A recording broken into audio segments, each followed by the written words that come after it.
Бірінші терапиядан кейін 2 апта жоғалып кетуіңізге не себеп болды? Алғашқы терапиядан кейін 2 аптаға жоқ болып кеттім, кәдімгідей откат болды. Себебі ішімде сопротивление болып жатты да. Нені қабылдағыңыз келмеді? Өміріңіздегі қандай ситуацияны қабылдағыңыз келмеді? Өмірімдегі Мойындағыңыз келмеді? ол туралы ойланбаппын. Қай жағынан сопротивление деп отырсыз сонда? Білмеймін, бір андай қашу сезім болды. Избегательство. Хотя өз-өзім іште конфликтный спор болып жатты да. Бір жағым, например, былай сөйлейді. Сен хочешь сделать мышлениеңмен бір нәрсені өсіргің келіп жатыр, өзіңді ауыстырғың келіп. Но почему сен уақытыңды бөліп бармайсқа? Яғни ішкі жан дүниеңізге үңілмеске. Неге өз-өзіңнің өміріңді, позицияңды өзгертпеске деген сияқты. Андай зона комфортаға кіріп кетеді ғой адамдар. Тура сондай болып тұр да енді. Менің ощущением бойынша. Мен новый нәрсені, сосын менде қатты сопротивление болған нәрсе мынандай болды. Менің эмоциональный состоянием жұмысқа әсер етеді ме деген вопрос тұрды менде. Қорқыныш. Қорқыныш тұрды. Потому что мен көп адамдармен жұмыс жасағаннан кейін менің өзіме энергия керек негізінен. Кәдімгі в ресурсе жүруім керек та, чтобы новый идеялар келу үшін, чтобы любой бір парақшаға қараған кезде менің взглядым жаңағыдай, чтобы менің миым тыныш болып тұру керек қой. Ол қорқыныш кімдікі? Ол қорқыныш білесіз ба неден пайда болды? Осыдан 2 жыл бұрын айттым ғой, басқа да психологтарға бардым деп. Сол психологқа барып жүрген кезімде как раз мен жаңағыдай әкем туралы запроспен бардым, дәл осындай запроспен келдім ол кісілерге де. Сол кезде мен эмоциональный скачок болды ғой менде. То ашуланам, то күлем, то қуанам, то жылаймын. Именно терапия кезінде эмоциональный качеля болып жүрді да. Сол кезде менің жұмысым бір жақта қалып кеткен. Содан мен установка алып қалған шығармын деп ойладым. То есть дұрыс түсініп тұрмын ба, что яғни бұрынғы опыт, старый опыт, сіз қайтадан оралғыңыз келген жоқ. Иә. Что менде мынандай болды да, енді мен түсініп тұрмын, миыммен түсініп тұрмын. Мен детствомдағы проблемалармен, әкемен проблемаларды, сезімдерімді полностью жауып, бәрін разобраться етіп, по полочкам қойып алмасам, мен дальше жүрмейтінімді түсініп тұрмын мимен. Бірақ менде қазіргі состояниеме құртып алу деген сияқты. Қазір өйткені мен соңғы 1,5-2 жылдың ішіне потокта жүрмін да. Именно таки сол терапиялардың арқасында негізінен. Мен мойындаймын. Проработканы өту адамның табысын артады деген нәрсені мен толыққанды сеземін да. Өзімнің басымнан да ол нәрсе өтті. Табысын, состояниесін, ресурсын, жаңа бір эксперттік деңгейге өту, соның барлығына негізі әсер ететінін түсініп тұрмын да. Но опять же, екінші жағым қашып сондай конфликтный болып тұр ғой. Негізі терапия барысында это нормально.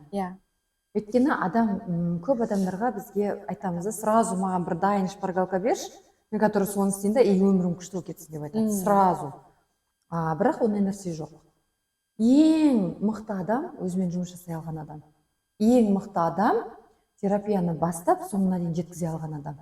Ол менде болсын, ол басқа бір психологта болсын да, өйткені барлығының өзінің бір методтары бар, жұмыс жасайтын. Сол бойынша жұмыс жасап, соның соңына дейін жеткізе алған адам. Яғни біз әрбір ісімізді тұрақты түрде жасаған кезде нәтиже иншалла болады. Яғни әрбір айтады ғой, тамшы тасты жарады. Яғни тамшы тасты жарады деп айтады. Тура сол сияқты сіз егер сол осы терапияны до конца жеткізе алсаңыз, құттықтаймын. 2 апта өтсе де қайтадан келгеніңізге, өйткені мен ойладым, уже болды, сіз келмейді деп. Неге десеңіз, адамдар уже солай келмей кетеді. Да, внутри хочется измениться, екінші жақ тұрады да, өзіміздің екінші жағымыз тұрады да, ой, зачем, и так өте все идеально, анау, ой, ол просто бабки зарабатывает, ақша тауып жатыр. Түсінесіз ба? А на самом деле ол өзіміз үшін керек та. И түбі бұл жерде айтқым келетіні, әрбір адам ол ішкі жан дүниесіне үңілу үшін не только ақша, шынайы бірінші ниет керек. Что мен өзгеремін. Мен бұндай өмірді қаламаймын. Мен өмірі әке-шешемді кінәлап өмір сүргім келмейді. Мен өзімнің шынайы бақытты өмірім сүргім келеді. Мен әке-шешемнен келген қорқыныштармен, уайым қайғылармен олардың эмоцияларына, гомеостаздық эмоцияларға жауап бергім келмейді. Мгм. Мен өзімнің чувстволарымды танығым келеді. Терең демалып дем шығарамыз. Көзімізді жұмамыз.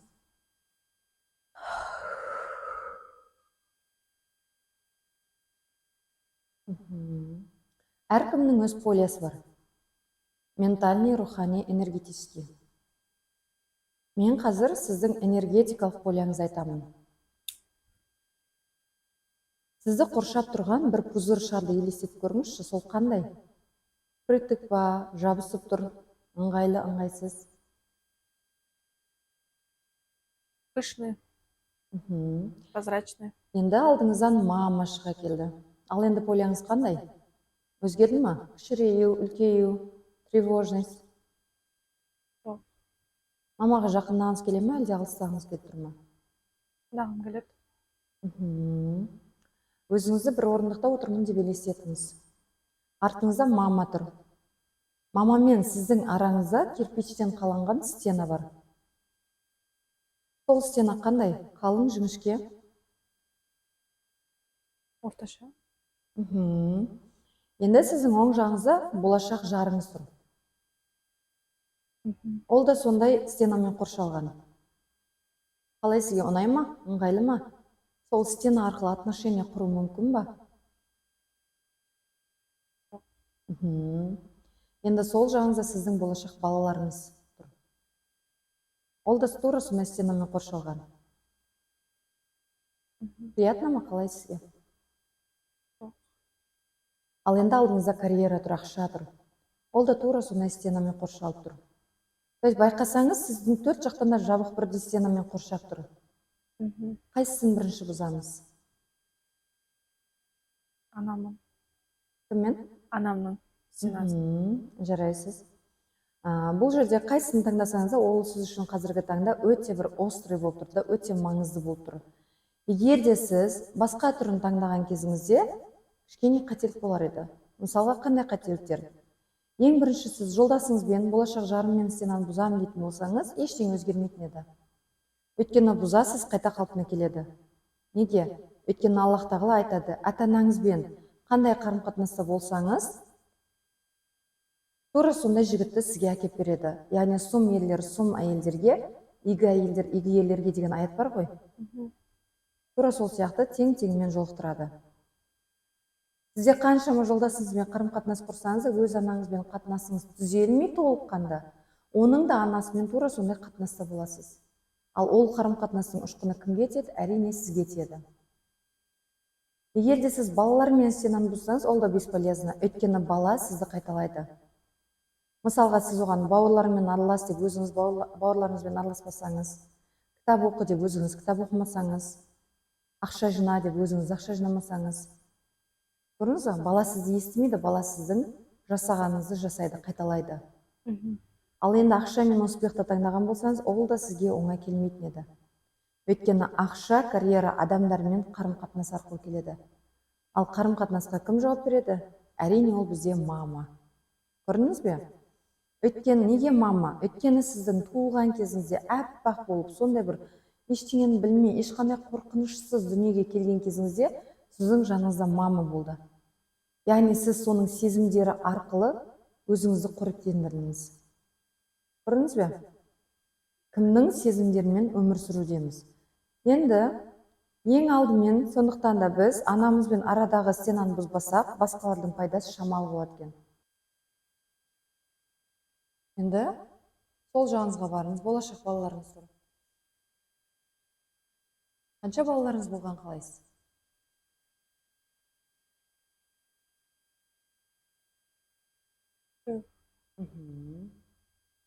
Үш балапаныңыз тұр. Мені ана рөлінде таңдағандарың үшін рахмет. Просто таңдағандарың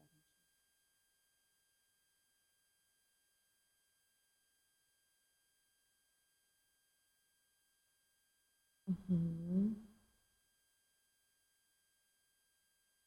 Енді ақша. Ақшада стена бар ма? Иә.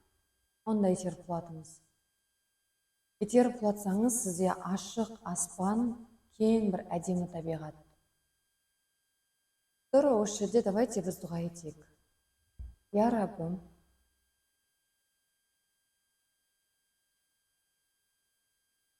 қаласаңыз дауыстап айтуыңызға болады. Менімен бірге.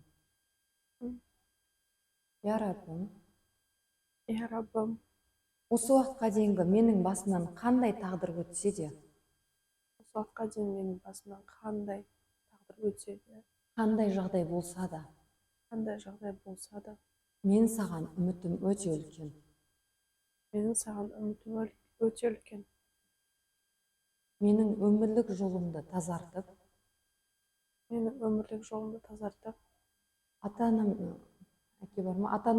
дұрыс қарым-қатынас құрғызып, ата-анаммен дұрыс қарым-қатынас құрғызып, удачно тұрмысқа шығарып, удачно тұрмысқа шығарып, тәп-тәтті балапандарым болып, дені сау, тәп-тәтті балапандарым болып, дені сау, тәп-тәтті балапандарым болып, шынайы бақытты, шынайы бақытты, бай қуатты бай қуатты құлдарыңнан болғым келеді. құлдарынан болғым келеді. Мен өзіңе қатты мұқтажбын. Мен өзіңе қатты мұқтажбын. Ризық несібемді арттыршы. Ризық несібемді арттыршы. Садақа, зекет беруші құлдарынан етші. Садақа, зекет беру құлдарынан етші. Менің сенен сұрарым, менің сенен сұрарым, осы дүниеде тапқан ризығым, осы дүниеде тапқан ризығым, арғы дүниеде кесірін тигізбесінші. арғы дүниеде кесірін тигізбесінші. Сен әл-ғанисың, сен әл-ғанисың, әл-мұғнисың, әл-мұғнисың, әр-раззақсың. әр-раззақсың. Сенің бай, кең екеніне сенемін. Сенің бай, кең екендігіне сенемін. Және дұға етемін. Және де дұға етемін. Вдох и выдох.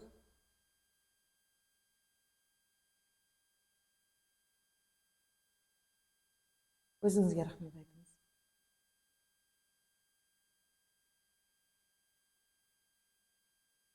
Көзіңізді ашсаңыз болады.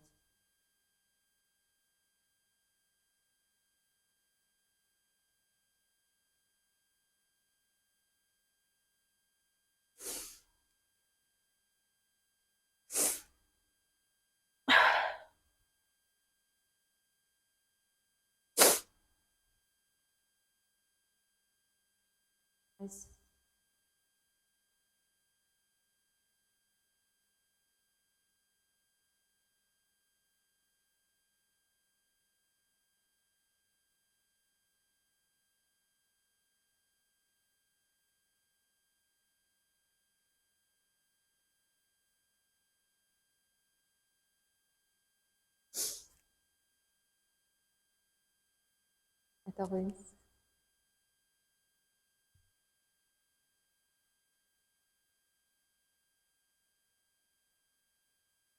Бар ма жоқ?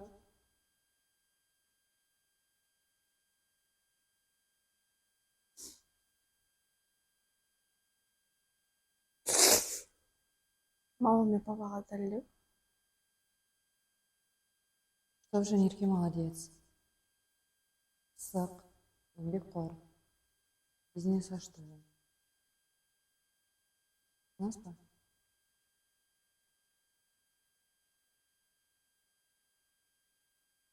Бұл жерде мен сізге айтқым келетіні, просто әлсіз халде Аллахқа барып ниетіңізді туралау.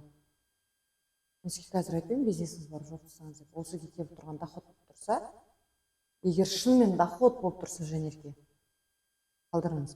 Если доход емес тек қана өзін жауып тұрса, онда ойланыңыз.